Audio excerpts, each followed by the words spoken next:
Hey y'all, how y'all doing? Welcome. So today's video is sponsored by Keen, and I want to tell you all about them. So I hear from you guys on a pretty regular basis, reaching out for readings, asking about availability. And if I have a quick turnaround time, am I available that day, the next 4 hours? Because you guys have concerns that are time sensitive that you could use a little guidance around. Unfortunately, I do not have that quick of a turnaround time, and that is where Keen comes in. So Keen is a whole database of different psychics with different specialties. And when you log on, they'll ask you some questions, and then based on your answers, they give you a short list of psychics that they think are the best for you. So I said, okay, Keen, let me try this out. So I went on there and I spoke to 2 different psychics because I like to be thorough. And I have to tell you, I was really impressed for 2 main reasons. So number 1, the accuracy and the detail, okay, was incredibly impressive. And number 2 was the turnaround time. One of them got back to me the next day, and then the second one was in the same hour, which, trust me, doing what I do, that is incredibly impressive. So I said, all right, Keen, let's do this. What are you going to offer subscribers then? And they said, okay, well, let's give them the first minutes for $9. So if you are a first-time Keen user, your first minutes is $9, which is a really, really good deal. So all of that information is in the description box below. You can click on that link, get you your deal, get it going. And with that being said, I would say in terms of choosing an intuitive on Keen for your questions, as in all things, call upon your intuition. Use your intuition to guide you as to which intuitive is the best fit for your given question. And then let me know how it goes. Okay, I want to know how your readings go. Definitely let me know. And with that being said, blessings to you guys. I hope you guys are all doing well. You enjoy Keen, and give me a holler about it. Be well.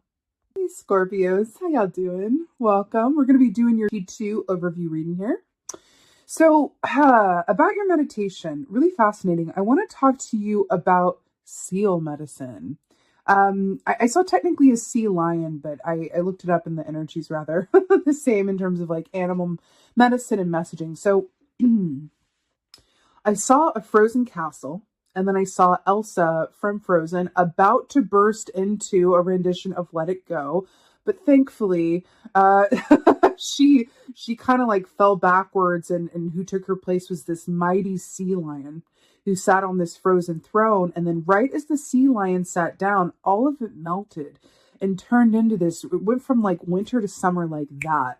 And it just turned into this gushing, warm river of water. And it felt really amazing, and it felt very hydrating and quenching and freeing and wonderful. I feel for you guys, for you too, and how that relates is that I feel I want to talk to you about freedom. I want to talk to you about the freedom that emotional equilibrium brings, and about that you have the freedom and the right to enjoy your time on this earth.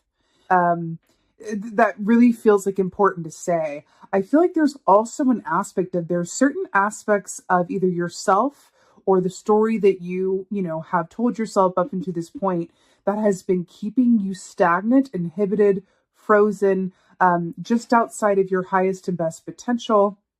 Because remember, our inner world reflects our outer one, meaning what's going on the inside is what our external experience is going to be on the outside. So I feel the path through just completely melting all of the things or aspects or feelings or past pain or hurt or doubt that has inhibited you in any way.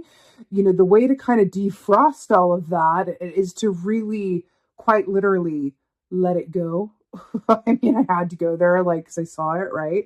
But then also, there's about embracing your own freedom and how you have the right to be here. Like I said, enjoy your time on this earth. And then also to really dig beneath the surface, or dive beneath the surface of, the aspects of your psyche, your motivations, your patterns, your habits that are there to inform you about, what do I do that is helping me?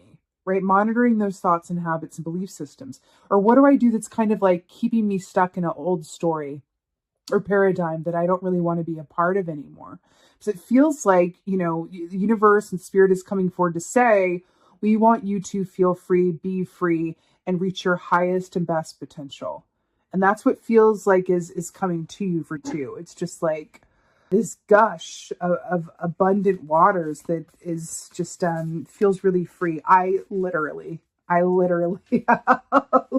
so good. You got the beaver. If you're to do energy, which is so on the nose that I just love it.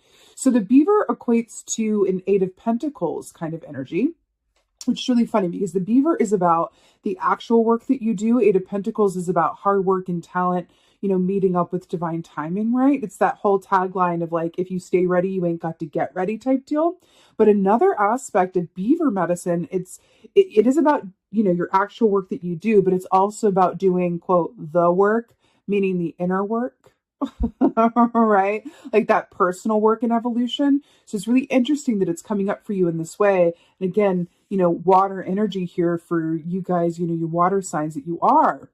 Also, you know, beaver energy is very much about enjoying equal time for work and for play, right? The beaver can really enjoy itself best when it's had like a long, full day of work, right?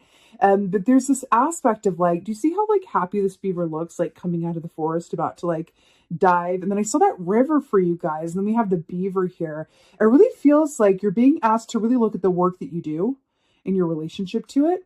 Are you in the line of making your piece of the world better than how you left it? Why do you do what you do? What are your motivations behind it? You know, what led you to your work, but also your inner work, your interpersonal relationships, right? It really feels like the point of this year for you is personal freedom, personal development, and fulfillment. It's on the other side of you releasing whatever has kept you stagnant. Okay? I'm hearing abundance is on the other side of fear. Okay? Let's see what's going on. What's going on for the Scorpios? Oh, yeah. So we got the Queen of Swords here, which is really brilliant energy because we're talking about, you know, we've got this frozen tundra here, like going on here. And we're really talking about, you know, making some edits and releasing anything that's kept you stagnant. And then we have the great editor queen that she is in this world, because she is quite proficient at making some very needed, you know, edits and cuts and doing it just right and just so.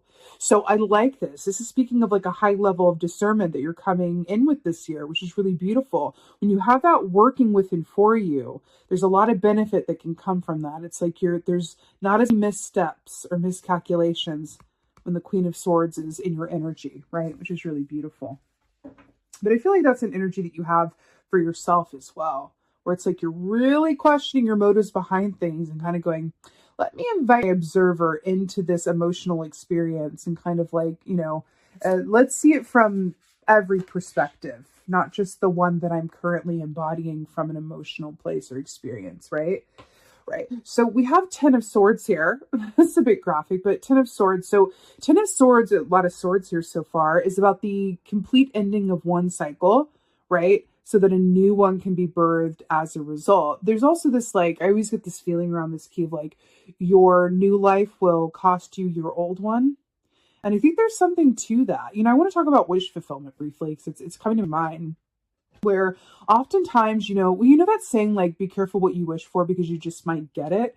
I feel like there is a wisdom in that, because oftentimes when we do get what we want, it requires change. And even if it's something that we do really want, change can be difficult and scary. And I feel like there's an aspect of like, there's a lot of potential coming, you know, through for you this year that has to do with personal development and the work that you do.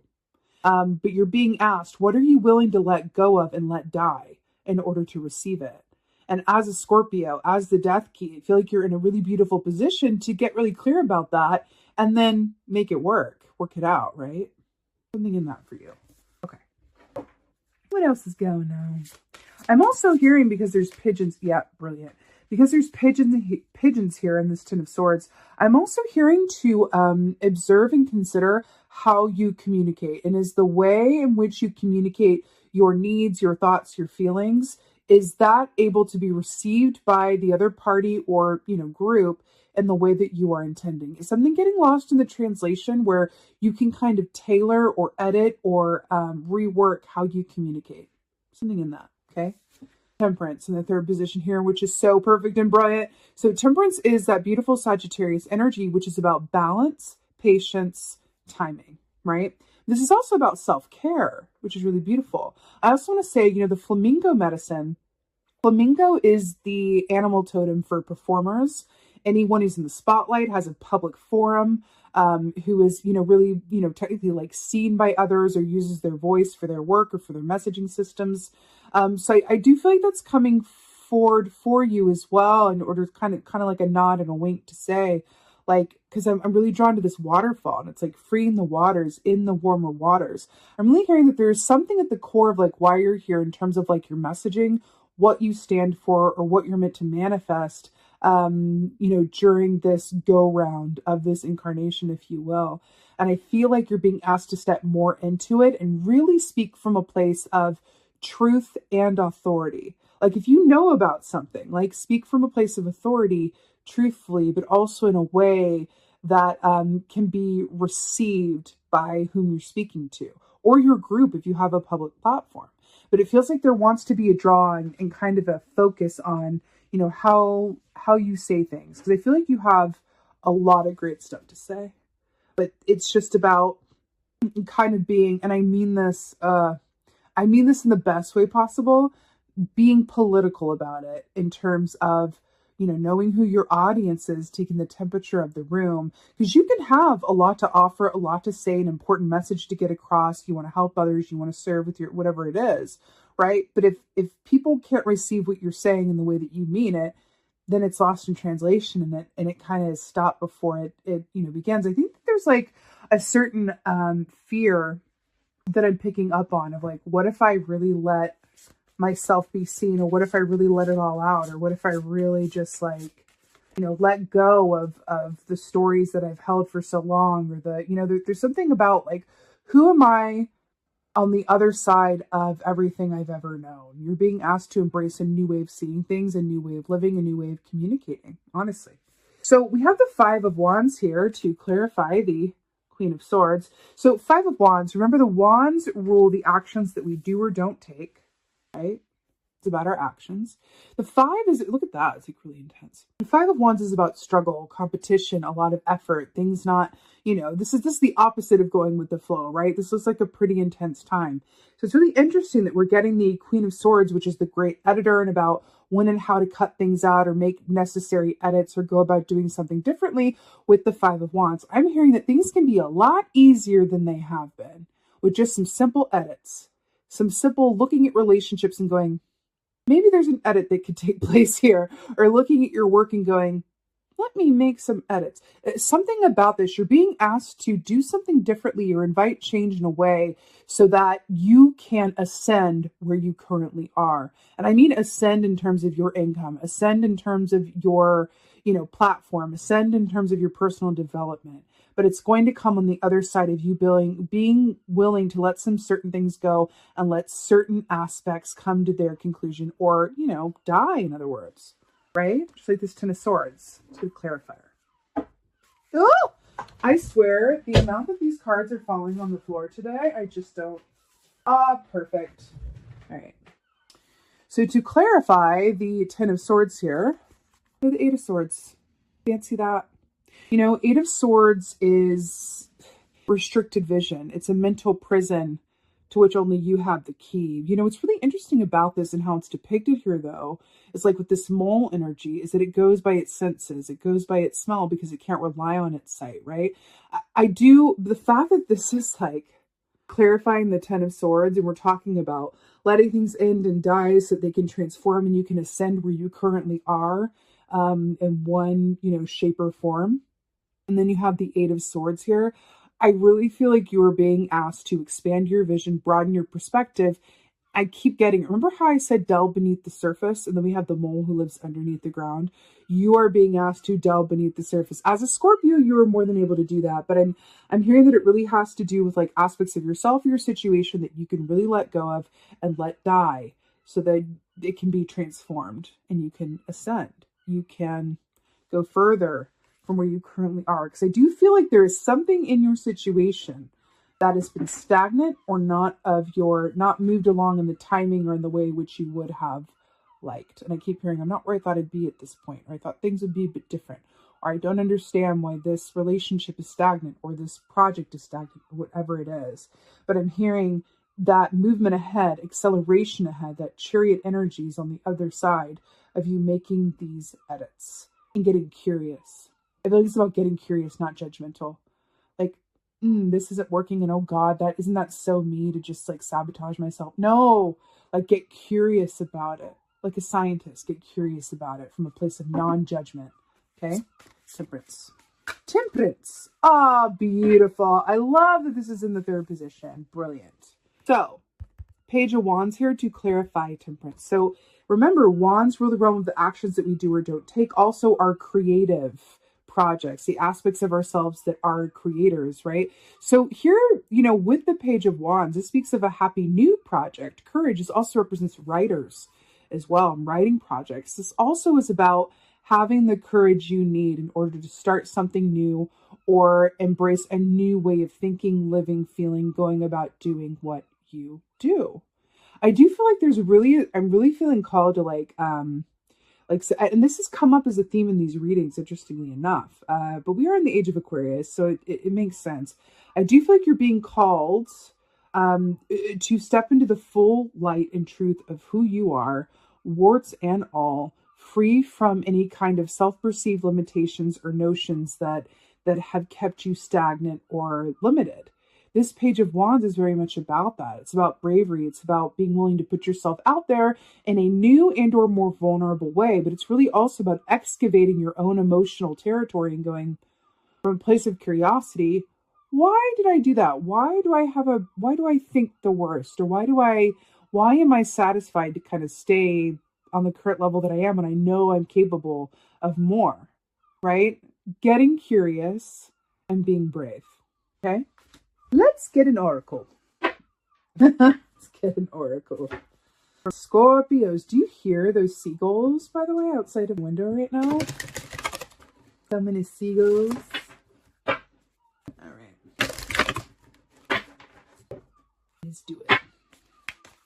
Oh, indeed, indeedy, indeed, indeedy. Wow. So this says the keeper of the scales, fairness and balance. So what's really fascinating is I'm getting the beaver right in alignment with this, with the fairness and balance, keeper of the scales. So what's really brilliant about this, and this is number 10, right? So he's in master number, right? What I'm getting with this keeper of the scales and the fairness and balance, I feel like this is exactly what we were talking about in terms of like, this is about your work this year. This is about the work that you actually do and put out into the world. And it's also about the interpersonal world, landscape, motivations, why you do what you do, who you are, room for development, improvement, how you communicate is what you're meaning to say, what the other person or party or group or collective is actually getting, right? There's something in this for you about balancing out your emotional equilibrium and getting very honest about what you're willing to, have transform and change so that you can ascend where you've currently been so far. I feel like there's so much potential in that, right?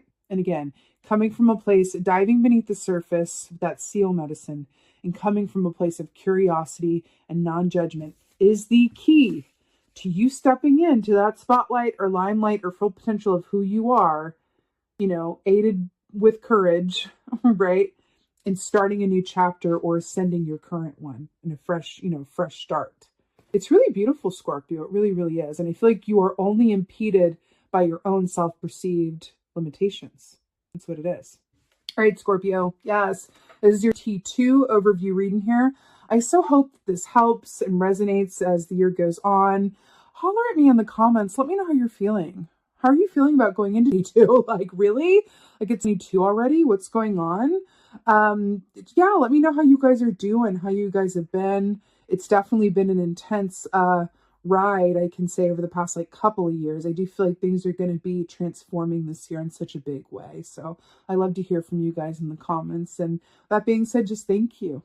Thank you so, so much for being here. And as always, and most of all, just thank you for being you, and be well. Until next time.